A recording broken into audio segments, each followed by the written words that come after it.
बेलना, गोला र सोली सम्बन्धी एसईई महत्त्वपूर्ण प्रश्नको समाधान लिएर आएको छु। प्रश्न नम्बर 13, अर्धव्यास 8 सेन्टिमिटर, उचाइ 2 सेन्टिमिटर भएको बेलनाकार पानी ट्याङ्कीको माथि अर्धगोलाकार भाग छ। यदि बेलनाकार भागमा 600 लिटर पानी अटाउँछ भने ए नम्बर सो बेलनाको आयतन सेन्टिमिटर क्युबमा पत्ता लगाउनुहोस्। बी नम्बर उक्त ट्याङ्कीमा पानी कति लिटर अटाउँछ। सी नम्बर एकजना सामान्य मानिसलाई दैनिक पिउनको लागि 2 लिटर, खाना पकाउनको लागि 3 लिटर, सफा सुग्घरको लागि 10 लिटर र नुहाउनको लागि 25 लिटर पानी चाहिन्छ भने सो ट्याङ्कीको पानीले उसलाई कति दिन पुग्ला। सोल्भ गरौँ। ए नम्बर सो बेलनाको आयतन सेन्टिमिटर क्युबमा पत्ता लगाउनुहोस्।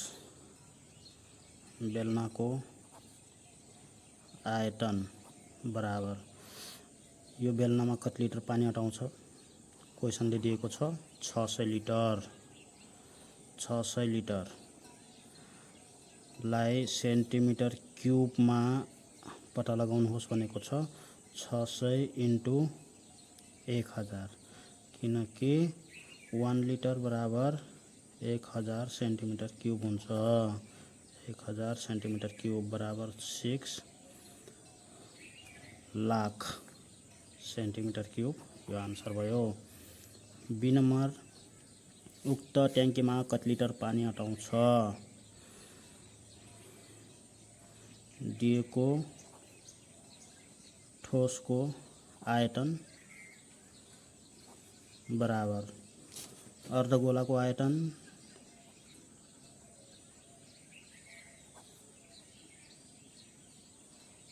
प्लस बेलनाको आयतन। अर्धगोलाको आयतन 2/3 पाइआर क्युब हुन्छ फर्मुला। त्यसै गरी बेलनाको आयतन पाइआर स्क्वायर एच फर्मुला हुन्छ। हामीलाई थाहा छ यहाँ दिएको बेलनाको आयतन पाइआर स्क्वायर एच बराबर 600 लिटर पानी छ। पाईको पाई आर छ आर सेन्टिमिटर भनेपछि आर स्क्वायर भयो इन्टु एच छ 2r बराबर 600 हुन्छ। अब यो गुणन गरौँ। 2 पाई आर क्युब बराबर 600 भयो। अब पाई आर क्युब बराबर 600 बट्टा 2 भाग गरेपछि 300 आउँछ। यो मैले किन निकालेको त यहाँ हेरौँ 2/3 पाई आर क्युबको मान कति आउँछ त 300 यो यहाँ निकालेको छु प्लस पाइआर स्क्वायर एचको मान त दिएकै छ 600 लिटर।